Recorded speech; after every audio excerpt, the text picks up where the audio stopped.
subscribe, like, comment, and share this video of Noolisam YouTube channel. Yes, definitely do that. So I want you to just imagine something for a second. Yeah. Imagine you are caught walking on a very specific, beautifully carved stone path right in the center of Seoul. Okay, setting the scene. Right, but the year is 1400. Do you know what your punishment is for walking on this path? It wasn't a slap on the wrist, I'll tell you that. No. It was 80 brutal, agonizing strikes of a wooden cane. Just absolutely devastating. Because that path was strictly, and I mean exclusively, reserved for the king alone. Exactly. Nobody else. But now, fast forward, imagine it is the year 2026. A very different world. Right, and 7 modern musicians are casually strolling down that exact same royal path, flanked by these 600-year-old palace walls, while 250,000 people are just screaming their lungs out. It's just a surreal image, honestly. Are you ready? Arm and way. Because today, we are diving into a massive stack of sources detailing what is, honestly, arguably the most monumental cultural reset in the history of live entertainment. It really is a reset. That's the perfect word for it. We are breaking down the massive BTS comeback live performance in Seoul. We're talking the end of their grueling 4-year military hiatus and the sheer unprecedented global dominance of their new record-breaking album, Relive. And we have so much data to go through today. Oh, we really do. We've got logistical blueprints from the Seoul Metropolitan Government, historical analyses of the Joseon dynasty, and raw reviews of a night that permanently changed pop culture. It is, it's a profound paradigm shift, and I think it is vital to frame the sheer cultural and historical magnitude of this event right from the outset. Yeah, please do, because people need to understand the scale here. Right. What our sources are detailing today is not merely, a highly anticipated pop concert. That label is just far too small. Way too small. This is a global cultural phenomenon. It seamlessly, almost miraculously, intertwines 6 centuries of deep Korean heritage with a level of modern influence that, frankly, the entertainment industry has never witnessed. Never. Not on this scale. We are analyzing a collective of 7 artists who made the deliberate choice to step away at the absolute dizzying peak of their global fame. Which is terrifying in the pop world. Completely terrifying, but they fulfilled their mandatory national duties and returned not just to pick up where they left off, but to completely redefine what it means to be global ambassador. Exactly. And, we can't just jump straight into the laser lights and the pyrotechnics of Gwanghwamun Square without first really understanding the mechanics of that absence. The absence is the key to everything. It is. We have to dissect that 4-year holding pattern, the military hiatus. Right, because the context is everything. Because if you don't understand the psychological and emotional vacuum that the global fandom like the RMI was living in for 4 entire years, you cannot possibly grasp the tectonic release of joy that happened on March 21st, 2026. That underlying context is literally the engine of this entire event. Understand the stakes, we have to look at how mandatory military service operates in the South Korean entertainment ecosystem. Yeah, but break that down for us, because it's not like in the West. No, not at all. Historically, the conscription system, which requires able-bodied men to serve for roughly 18 to 21 months, has been viewed as this massive, sometimes insurmountable hurdle for K-pop groups. Right, like a career killer. Exactly. It is often a death knell. The industry moves at lightning speed. I mean, trends change weekly over there. Oh, totally. A group disappears for a month and people move on. Precisely. So for a group of 7 members, staggering that service usually means a multi-year period where the group loses its collective momentum. Yeah. Public attention wanes, and they really struggle to reclaim their previous status upon return. Right. And the timeline our sources outlined for this specific hiatus is just, well, it's a masterclass in methodical planning. It was incredibly strategic. It wasn't haphazard at all. It started back in December 2022 when Jin, the eldest member, enlisted. And I remember that day. I remember the global shockwaves. It was this jarring reality check. It's like, oh, wow, the hiatus has officially begun. It became real for the fans. Yeah. Then J-Hope followed in April 2023. By September 2023, Suga began his service. And he was operating as a social service worker, right? Right. Due to that well-documented severe shoulder surgery he had previously undergone. Right, right. But then, and this is where I think they really showed their hand regarding their long-term strategy, the remaining 4 members essentially just ripped off the Band-Aid. They really did. RM and V enlisted together on December 11th, 2023. And Jimin and Jungkook followed the very next day, December 12th. That condensed timeline at the end of 2023 was a brilliant, highly calculated maneuver. It was so smart. By clumping those remaining enlistments together, they mathematically minimized the total duration of the group's complete absence. Yeah, they didn't drag it out for 6 or 7 years like some groups have to do. Exactly. It set the stage for a staggered, highly anticipated discharge schedule that essentially built an escalating ramp of hype throughout 2024 and 2025. It was like a countdown clock that just kept getting louder. Precisely. You had Jin returning first in June 2024, which immediately acted as a stabilizing presence for the fandom. Like, okay, we have one back, we can breathe. Yes. Then J-Hope followed in October 2024. Then came the massive wave. The huge wave in 2025. RM, who had been serving in the military band of the 15th Infantry Division, and V, who served in the highly demanding Special Mission Team of the Military Police. Which is so intense, by the way. Incredibly intense. They were both discharged on June 10th, 2025. Then Jimin and Jungkook, both serving in the 5th Infantry Division, returned on June 11th. Just bam, bam, bam. And finally, Suga completed his service on June 24, 2025. That specific date, June 24, 2025, was the exact moment the septet was officially restored. And there is a very specific culturally loaded phrase that the South Korean media just immediately plastered across every single headline the moment Suga walked out. Yes. Gun pulled off. Yes, gunpowder, military completed idols. I really want you to break down the mechanics of that term for the listener, because it's not just, a descriptive fact, right? No, not at all. It's a massive shift in social status. It is a fundamental transformation of their public identity. In South Korean society, military service is viewed as a foundational civic duty. Right. It's heavily tied to concepts of loyalty, equality, and national defense. Before service, no matter how famous a male celebrity is, there's always this lingering underlying societal scrutiny. Like, are they going to try to get out of it? Exactly. Questions about whether they will try to evade or delay their duty are just constant.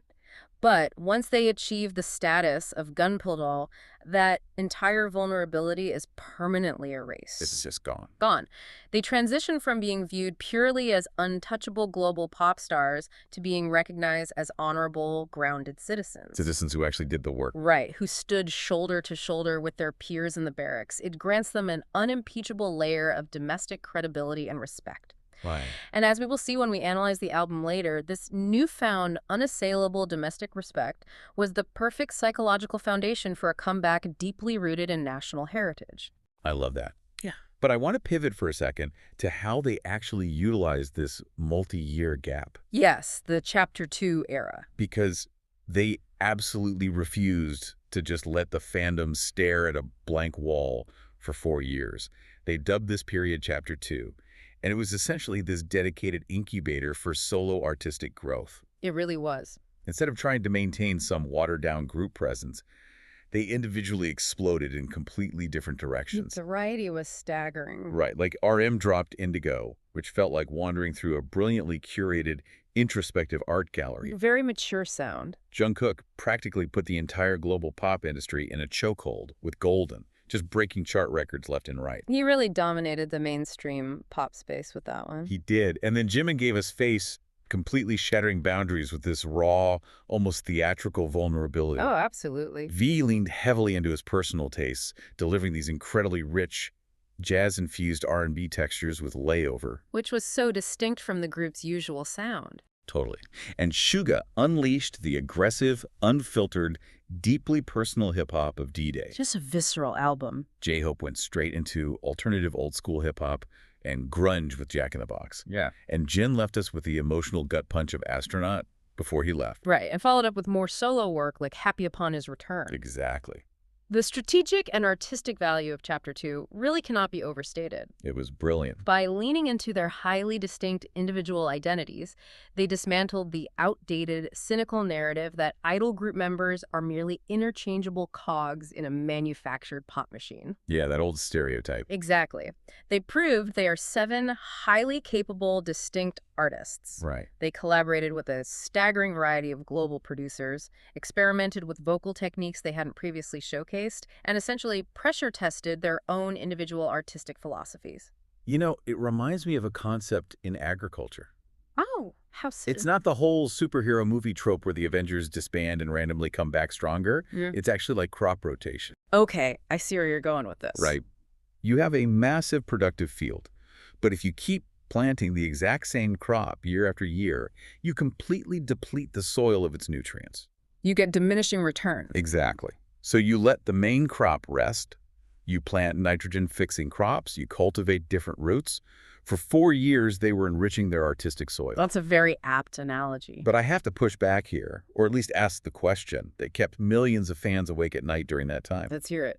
When you let 7 highly successful individuals experience absolute creative autonomy for years, isn't there a massive risk that when you finally put them back in a room together, the original chemistry is just gone? That they've grown too far apart. Yeah, that they've outgrown the collective. It is a totally valid fear, and historically, it is exactly what breaks apart many legendary bands. We've seen it happen so many times. However, the evidence we have from the Arirang album proves the exact opposite occurred here. Thank goodness. If they had simply paused their development in 2022, gone into a cryogenic freeze, and tried to pick up the exact same sound in 2026, Would have been boring. it would have sounded incredibly stagnant, it would have felt like a nostalgic cash grab. Right. But because they underwent this individual artistic actualization, when they finally reconvened, they didn't have to compromise. They just brought more to the table. Exactly. They brought all those new, highly refined tools, Arama's deeper lyrical introspection, Jungkook's sharpened pop sensibilities, V's jazz phrasing back to the collective table. Wow. The chemistry wasn't... They didn't regress to who they were. They introduced the world to who they had become. And you could physically feel that anticipation bubbling over. Let's talk about the fan emotions for a second. The crucial part of this whole ecosystem. Because you really cannot separate the logistics of this comeback from the sheer human feeling of it. During the 2025 Festa, their annual celebration, the theme was 12 o'clock. Referencing their track, 0 o'clock. Right. The symbolism of midnight, a new day, a fresh start. Yeah. But wait, hold on. You used a specific term in your earlier notes regarding the fandom. I believe I said the parasocial relationship. Yes. For anyone listening who isn't steeped in behavioral sociology, you're talking about that one-sided psychological bond where the fan feels a deep, genuine connection to the artist, right? That is precisely the definition, yes. How on earth did a 4-year physical absence not completely shatter that bond? A parasocial relationship involves a user extending emotional energy, interest, and time toward a media persona. Usually, these bonds require constant feeding. Like daily TikToks and Instagram Lives. Right. Frequent appearances, new content, continuous engagement. What is fascinating about the ARMY is that the bond transcended the need for constant, real-time physical presence. That's so rare. Extremely. The staggered release of the pre-recorded Chapter 2 content, the letters from the military, and the sheer volume of their back catalog acted as a sustaining force. They had so much content to look back on. Exactly. The fans actively chose to wait. They organized massive streaming parties, celebrated the solo milestones, and kept the digital ecosystem alive. It was like they were holding down the fort. They were. Therefore, when the announcement finally dropped on January 4, 2026, confirming the new album and a world tour, it wasn't just exciting news. What was it? It was a massive emotional validation. The fans felt their loyalty had been recognized and rewarded. Which perfectly explains the shocking creative pivot they took next. The album concept. Yes. When they finally stepped back into the studio together, they didn't chase a quick viral TikTok trend. No, they went in the opposite direction. He didn't just throw together a catchy bubblegum pop anthem to say, we're back. Yeah. They took a massive, unexpected left turn into deep cultural history. A very bold move. Our sources show they dropped their 5th studio album, Arirang, on March 20, 2026, and the numbers are just terrifyingly huge. The sales were unprecedented. It sold 4 million copies on its very first day, day 1. But the title, Arirang, we have to break down the history here. Because it's not just a cool-sounding word. Right. It is arguably the most culturally resonant word in the Korean language. Arirang is a deeply historic, traditional Korean folk song. It is an oral tradition passed down through countless generations. Surviving wars and occupations. Yes, massive societal shifts. It is often referred to as the unofficial national anthem of the Korean peninsula, deeply respected in both the North and the South. That's huge. At its core, the song deals with profound themes. The sorrow of separation, the intense longing for reunion, and the quiet, enduring resilience required to walk a difficult path. And the historical timeline of this song reaching the West is fascinating too. Our sources note that the very first time Orang was ever recorded in the United States was way back in 1896. 1896, yes. An American ethnologist named Alice Fletcher recorded it on a wax cylinder with a group of Korean men who were studying in America. That 1896 recording represents the very first documented cultural bridge regarding this melody. It's crazy to think about. It really is. By naming their album Airang, BTS executed a masterstroke of thematic alignment. How so? The agency, Big Hit Music, explicitly stated that this album was designed to capture their core identity as a group rooted in Korea. Okay. But look at the mechanics of the metaphor. They took a centuries-old song about the pain of separation and the hope of reunion. Oh, wow. And they perfectly mapped it onto the 4-year military separation between the 7 members and their global fan base. That is genius. They took a highly specific Korean cultural artifact and used it to communicate a universally understood human emotion. It grounds their massive global comeback in unshakable historical authenticity. Precisely. Okay, let's dive into the sonic execution of this, specifically the lead single, Swim. A fantastic track. Co-written by RM, produced alongside the legendary Ryan Tedder. The message of this track is just stunning. It is described as having a love for life. A very optimistic worldview. The visual imagery is about not fighting the massive, terrifying waves of life, but learning to splash along, moving at your own pace. Musically and lyrically, Swim is a complete departure from the aggressive, high-octane ambition of their early 20s. Yeah, it's not fire or dope. No, it is the sound of 30-something artists who have already conquered the summit and are now reflecting on the journey. Wow. RM noted in his commentary that the production of the track was designed to build warmth gradually. It doesn't rely on a shocking beat drop. Like typical EDM pop. Right. Rather, it is engineered to feel more comforting and expansive the more times you listen to it. I love that. In many ways, that slow-building, enduring warmth mimics the very nature of a folk song that survives for centuries. But the music video for Swim is where the narrative genius really, truly shines. Visually, it was stunning. It was shot in Lisbon, and it is incredibly cinematic. We have the American actress Lily Reinhart playing the central figure. Yes. She is entirely alone on this massive ship, navigating an endless, turbulent ocean, clearly wrestling with deep emotional difficulty. A very isolating image. Very. And throughout the entire video, the 7 members of BTS are just there. Present, but unseen. Exactly. Standing in the room with her, sitting on the deck. But she cannot see them. They are completely invisible to her, just quietly watching over her. It is a stunning visual metaphor. The director, Tanumuno, utilized the isolation of the ship to represent an interior emotional landscape. It's so beautiful. But the functional mechanics of the metaphor, which was immediately deciphered by the fans and aligns perfectly with the thematic context, is that Lily Reinhart's character represents the army. Exactly. Think about the reality of the last 4 years. The communication barrier. Right. During the military hiatus, the members of BTS had access to their phones during their downtime. They could scroll through social media, they could read the letters. They could see what the fans were doing? They could see the fans organizing and waiting, but the fans couldn't see them. It was a one-way mirror, essentially. The group was hidden behind the walls of military bases.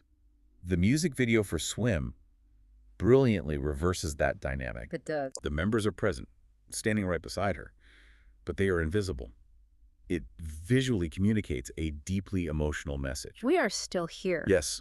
Our relationship with you didn't cease to exist just because we were out of sight. Our presence didn't need to be visible to be real. A very comforting message. And when she finally breaks the fourth wall at the end of the video, looking directly into the camera lens, it is just absolute spine-tingling cinema. It perfectly distills the emotional narrative of the hiatus into a 4-minute visual sequence. It really does. And that brilliant duality, the tension between outward, global-scale reality and inward, deeply personal, emotional landscapes, is explicitly engineered into the very structure of the 14-track album. Yes, let's look at the actual architecture of this track list, because it is literally built like a 2-act play. The sequencing is very deliberate. The first half is massive. It's loud, outward-facing, stadium-shaking energy. They open with Body to Body. Which is pure adrenaline. Then you hit Hooligan, which our sources describe as this dark, hard-hitting reflection on the trailblazing, often heavily criticized path they've walked in the industry. A very defiant track. Very. You get Aliens leaning into their unconventional identity, and FYA, which is just them bringing the absolute fire. It's an aggressive thesis statement. Exactly. We did our duty, we are back, and we still own the throne. But then, right in the exact center of the album, there is a profound, jarring shift. Oh, this part blew my mind. Track number 6 is an interlude. It is simply titled Note 29. Right. There are no vocals, there is no modern synthesizer, there is no trap beat. The track consists entirely of the raw acoustic recording of a bell tolling. Just a bell. Specifically, it is the sound of the divine bell of King Seongdeok, an artifact cast from bronze over 1,300 years ago, currently designated as South Korea's 29th national treasure. Okay, I have to challenge this right now. Go ahead. Put on your music executive hat for a second. Putting a silent, 1,300-year-old tolling bell right in the middle of a highly anticipated pop album sounds like commercial suicide. On paper, yes. Right. We're living in the TikTok era, where songs need a hook in the first 3 seconds to prevent a listener from swiping away. Attention spans are very short. So how on earth do the label executives at HYBE justify sacrificing 3 full minutes of potential streaming revenue to let a bronze bell ring into silence? It's a great question. Isn't that a massive risk with their casual Western listeners? If you view it through the lens of a desperate mid-tier artist trying to game an algorithm, yes, it would be commercial suicide. Okay. But when you are operating at the level of BTS, you are no longer reacting to the algorithm. You are dictating the culture. Oh. The inclusion of the divine bell is the ultimate flex of artistic autonomy. Yeah. In an era saturated with highly manufactured, micro-targeted pop music, deep authenticity is the rarest and most valuable currency in the market. That is so true. Everything feels so plastic right now. Exactly.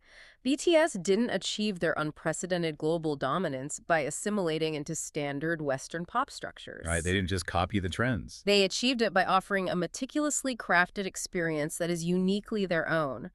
By placing Naughty 29 at the center of the album, they force the listener to pause. Just stop and listen. It acts as an acoustic palate cleanser, demanding reverence for their heritage before the album pulls radically inward for its second half. Wow.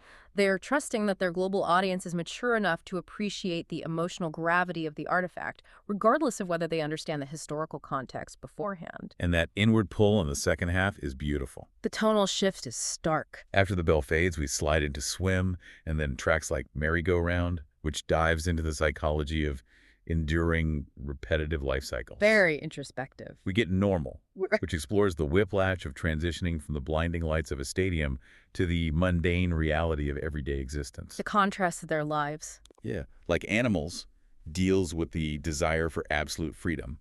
And then the album closes out with Please and Into the Sun, which act as direct vow-like commitments to their fans and their shared future. It is a masterful sequencing of emotion.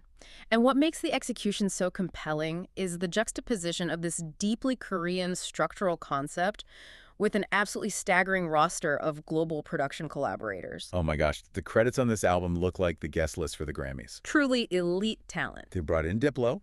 They brought in Kevin Parker from Tame Impala, which blows my mind, by the way. A very unexpected pairing. The mechanics of mixing Kevin Parker's swirling psychedelic rock synthesizers with a Korean folk concept is just insane. It shouldn't work, but it does. You have Mike Will made it laying down these massive, heavy hip-hop beats, El Guincho injecting this rhythmic global flair. And JPEG Mafia. Yes, JPEG Mafia bringing his signature aggressive experimental edge.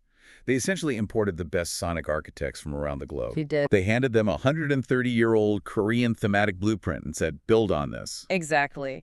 And if the album was the theoretical blueprint of their cultural pride, the physical venue they selected to showcase this music live was the ultimate, undeniable manifestation of it. Oh, the venue. We have to talk about the venue. If we examine the logistics of March 21st, 2026 at 8 p.m. Korean Standard Time, the sheer audacity of the event becomes apparent. It's unbelievable. They chose Gwanghwamun Square. Let's stop right there, because for anyone listening outside of South Korea, you need to understand the geography of what we are talking about. Context is crucial here. Gwanghwamun is the massive, imposing main gate of Gyeongbokgung Palace. This is the primary royal palace of the Joseon dynasty, originally built way back in 1395. Over 6 centuries ago. The sprawling square in front of it isn't just a park. It is the spiritual, historical, and civic epicenter of the entire nation. It is where the nation gathers. It is where millions gather to celebrate World Cup victories, and it is where millions gather to protest and change their government. It is sacred ground. It is the absolute heart of the peninsula. And the visual and historical symbolism BTS employed within this space was, frankly, unprecedented. Tell me about the stage design. The focal point of the stage design incorporated the Iodo, which translates to the path of a king. Okay, yeah. Historically, this was a central, elevated stone path connecting the Junongman Gate, the Hanyaman Gate, and the Wolde. The Wolde being? A massive stone ceremonial platform situated right in front of the main palace gate. And this ties perfectly back to my opening question for the listener. This path was no joke. Not at all. Our historical sources explicitly state that during the Joseon dynasty, walking on the Iodo was a privilege strictly, undeniably reserved for the king. And the consequences were severe. If a commoner, a merchant, or even a lower-ranking official was caught setting foot on those stones, they faced a devastating punishment of 80 strikes of a cane. Brutal physical punishment. And now, in 2026, we have these 7 musicians, fresh out of their military service, using that exact path as their runway. It is the ultimate visual coronation. Wow. The Wolde platform itself is deeply symbolic. It was actually destroyed over a century ago during the Japanese colonial period. Oh, I didn't know that. Yes, and it was painstakingly restored and reopened to the public just recently, in 2023. So it's very fresh. By marching along the path of the king and crossing the restored Wolde, BTS was symbolically declaring the absolute return of the K-pop kings.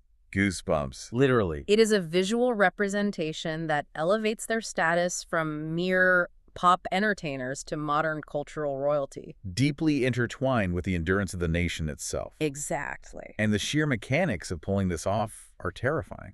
Think about it. The logistics were a nightmare, I'm sure. You are trying to throw a massive pop concert in the middle of a 600-year-old historical artifact located in the busiest traffic artery of a megacity. It requires an unbelievable level of coordination. They brought in Hamish Hamilton to direct the broadcast. For context, Hamish Hamilton's the guy who directs the Super Bowl halftime shows. He knows spectacle. He is the master of high-stakes live television spectacle.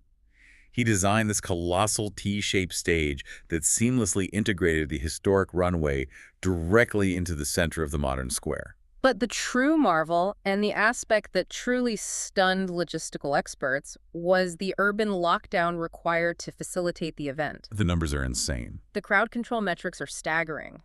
Authorities prepared for and ultimately managed a gathering of between 200,000 and 260,000 fans in the immediate surrounding areas. Over 250,000 people. And to put that in perspective, only about 22,000 fans actually secured the free lottery tickets to enter the designated barricaded viewing zones. So where were the rest of them? The other 200,000 people simply flooded the adjacent streets just to hear the audio and absorb the atmosphere. I want you, the listener, to really visualize this. Think about the biggest stadium near you. Now multiply that crowd by 4 and dump them into the streets of a historic downtown district. It's a recipe for disaster if not handled perfectly. How do you physically prevent a disastrous crowd crush? The city literally mobilized an army. They had to. They deployed 6,500 police officers and specialized crowd control forces.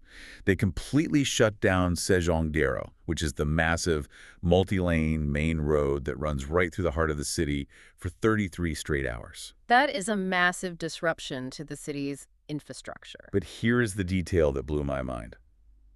The subway lockdown. Yes, the transit measures were extreme. They literally had to force trains on multiple subway lines to speed past and bypass major transit hubs like Gwanghwamun Station and City Hall Station. Because it was too dangerous to let anyone out. Exactly. Because the streets above were so dangerously packed that if they let another train unload 1,000 people onto the surface, the crowd density would have become lethal. It's a terrifying thought. They were using police buses to shuttle confused wedding guests to nearby hotels because every single access road was sealed tight. It was a full-day, total civic lockdown, and the visual spectacle that accompanied this logistical triumph was breathtaking. What did it look like? Well, because they were operating within a strictly protected historical site, they couldn't rely on traditional, massive stadium pyrotechnics. Right, you can't be shooting off fireworks next to 600-year-old dry wood. Exactly, it might damage the structures. So instead, they utilized state-of-the-art media facades. Oh, that's so smart. They projected massive, high-definition lighting, animations, and and visuals directly onto the 600-year-old stone walls of the palace. Wow. The ancient wooden gates were bathed in vibrant lasers,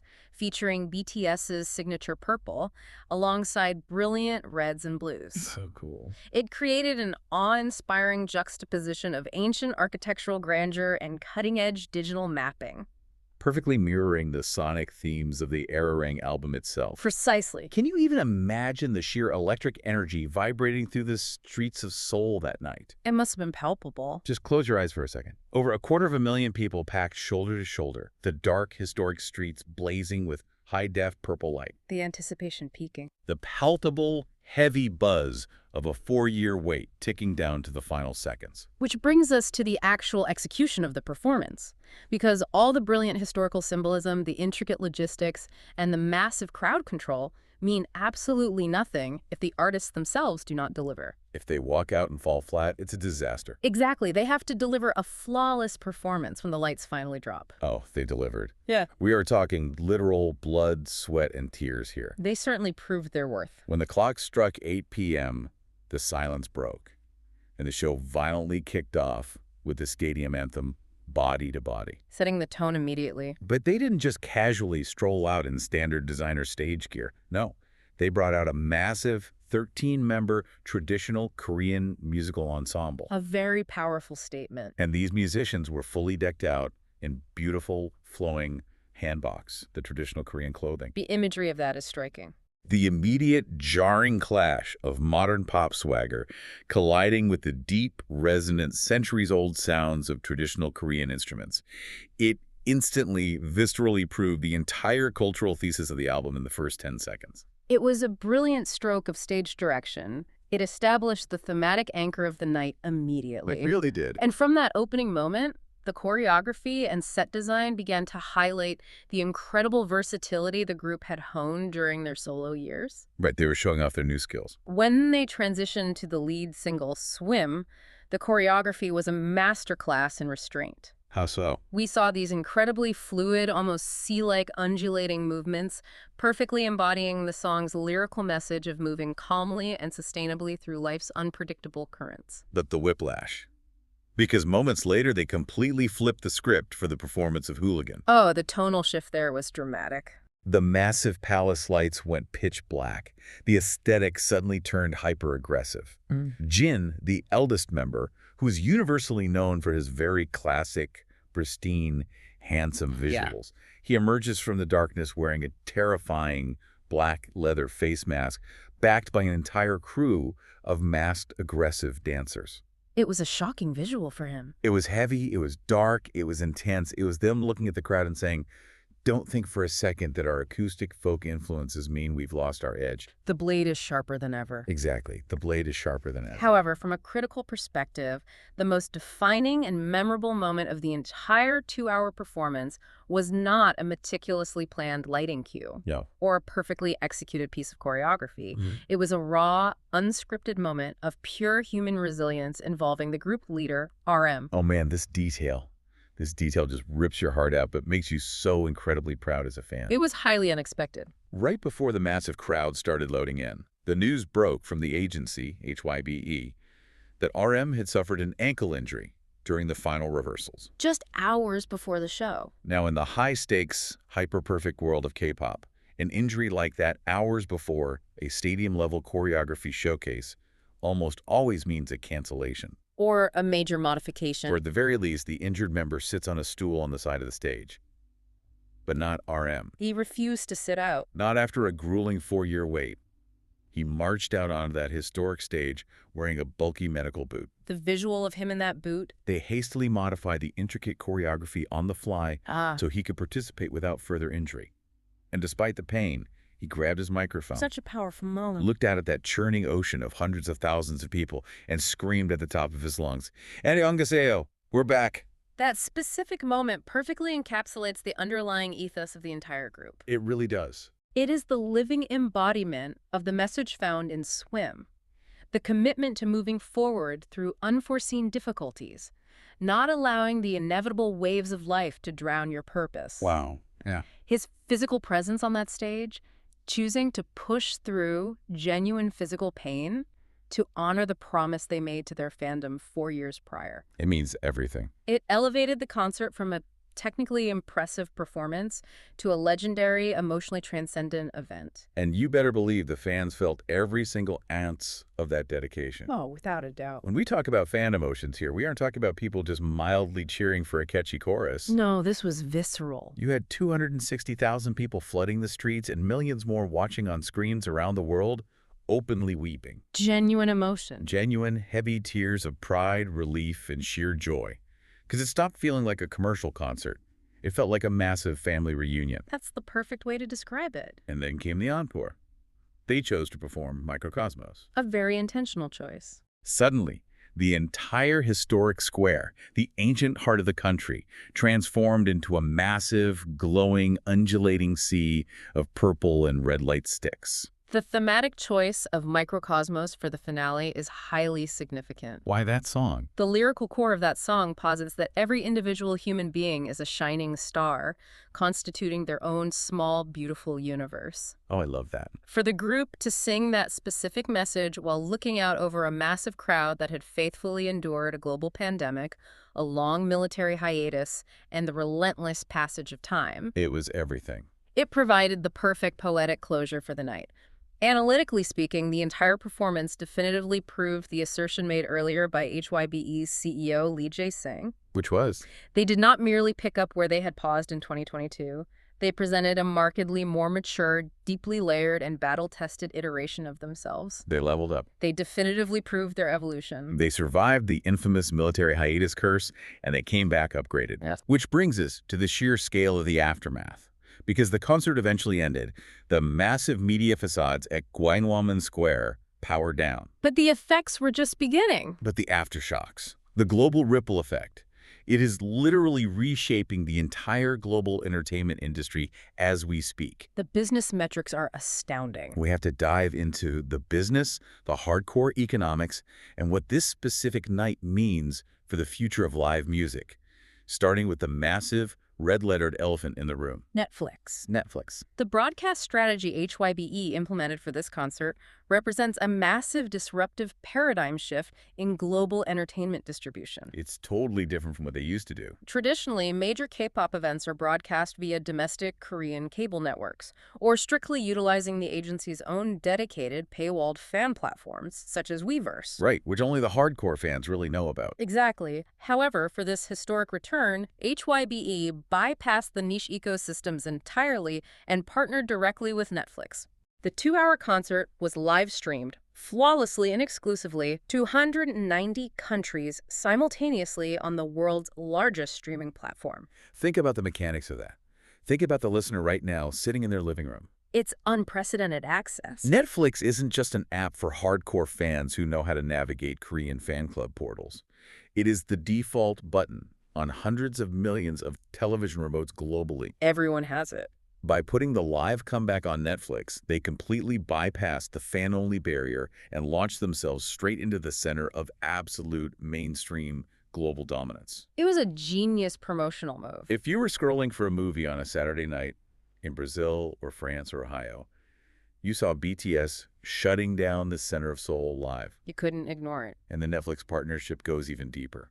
Because dropping on March 27th is a massive follow-up documentary titled BTS The Return, directed by Baung Gwin. A very talented director. And for context, Baung Gwin directed The Greatest Night in Pop, the documentary about the making of We Are the World. So the pedigree is there. So we are getting a premium, cinematic, behind-the-scenes look at the album creation, the military discharge moments, and the meticulous construction of this reunion. The integration with Netflix proves that the mechanics of live music broadcasting are entering a completely new era, and BTS is firmly at the vanguard. They're leading the charge. But beyond the staggering digital reach, we must examine the physical, macroeconomic impact of this single night in Seoul. The money. Let's talk about the money. We frequently discuss the concept of the fandom economy, but the sheer fiscal velocity generated by this event is almost difficult to comprehend. Sounds made up. Economic analysts from multiple agencies compiled data and estimated that this single standalone concert in Seoul generated an astonishing $177 million in direct and indirect economic impact. Stop. Let that number sink in. It is massive. $177 million. And remember, the tickets to the actual interviewing zone of the concert were absolutely free. Yes, no ticket revenue from the main crowd. So how on earth does a free concert generate a GDP spike the size of a small island nation? Because the tourism influx acts as a massive multiplier. Fans mobilize from across the globe. Right. Our sources document fans flying in from Italy, Wales, Malaysia, Brazil, and the United States simply to stand outside the barricades. Just to be near it. Exactly. The local hospitality infrastructure was overwhelmed. Premium accommodations, such as the Four Seasons Hotel, located near Gwangwon Square, were completely booked out months in advance at peak rates. Wow. Local businesses experienced unprecedented surges. Convenience stores in the immediate vicinity were literally emptied of their inventory. Like locusts, just buying all the water and snacks? The local transit sectors, restaurants, and retail chains saw an explosive boom. The concert essentially functioned as a hyper-concentrated, massive economic stimulus package injected directly into the heart of Seoul over a 48-hour period. It is absolute madness. And the craziest part, this was just the warm-up. Yes, the real business begins now. Because the final piece of news to drop was the announcement of the future.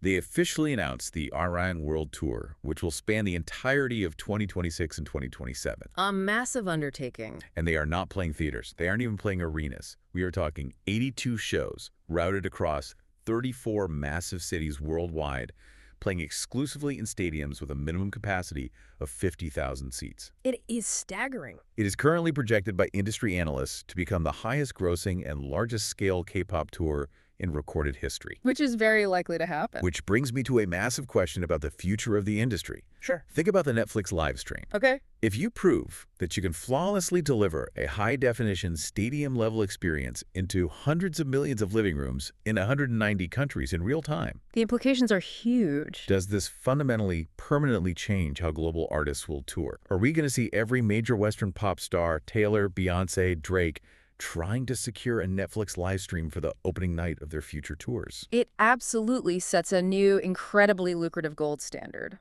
Right. It fundamentally democratizes the live experience for millions of fans who cannot physically attend a concert due to geographic isolation or financial constraints. Which is amazing for the fans. But simultaneously, from a business perspective, it acts as the greatest, most potent promotional tool imaginable for the subsequent physical tour. Because it's a massive commercial. If a casual viewer is scrolling Netflix, clicks on the stream out of curiosity, and is captivated by the sheer magnitude of the spectacle, the statistical probability of them purchasing a physical ticket when the tour eventually comes to their city skyrockets. They're hooked. It is a brilliant, synergistic loop of digital accessibility driving physical exclusivity. Smart. BTS and HYBE haven't just adapted to the modern global music market. They have essentially written the new definitive playbook for how to execute a global cultural launch. They didn't just write the playbook, they completely incinerated the old one. They really did. And that, my friends, brings us to the end of our deep dive today. What an absolute mind-bending journey. A fascinating topic to analyze. From a staggered, anxiety-inducing military enlistment timeline that had the entire world holding its breath, wondering if this was the quiet end of an era, to a meticulously planned period of solo albums that proved the absolute individual genius of all 7 members. Yes, to a massive reunion album rooted in the quiet resilience of a 130-year-old folk song that casually sold 4 million copies in a single day. Unbelievable numbers. They didn't just survive the military hiatus curse that has broken so many other legendary bands. They absolutely shattered it into a million pieces. They proved it was a myth, at least for them. They returned with a gorgeous love letter to their deep Korean heritage. They literally shut down the historical and physical center of their capital city. And they proved to the entire planet that their global dominance remains completely, totally untouched. And I would leave the listener with this final, perhaps provocative thought to mull over. Let's hear it. By deliberately choosing to name their highly anticipated comeback album Erring, and by successfully securing the unprecedented historical permission to perform their modern music along the sacred path of the king at Gwanghwamun Palace. Right. BTS has officially transcended the limiting label of pop stars. Really? They have completed the transition into becoming permanent historical cultural ambassadors for South Korea. Wow. We must ask ourselves, in 100 years, when historians look back at the archives, will this massive gathering in Seoul be remembered merely as a highly successful musical event? Ooh. Or will it be studied in textbooks as a defining watershed moment in 21st century cultural history, the exact moment when modern global pop dominance and ancient, enduring national heritage perfectly synchronized on the world stage? That is the ultimate question, isn't it? It is just mind-blowing to think about the historical gravity of what we just witnessed. It is truly historic. So I want to turn it over and hear from you. What was your absolute favorite, undeniable moment from the historic BTS comeback? We'd love to know. Was it the jaw-dropping clash of seeing the traditional handbox and the acoustic orang ensemble mixing with the massive pop beats? That was a highlight for me. Or was it the sheer emotional resilience of RM pushing through his ankle injury to scream, "We're back," while wearing a medical boot? Very powerful. Or was it simply the pure, unadulterated magic of seeing all 7 members standing side by side on stage after 4 long years? Drop your opinion down in the comments below. Looking forward to reading them. And don't forget to subscribe, like, comment, and share this video of Noolisam YouTube channel. Keep swimming, and we'll catch you on the next deep dive.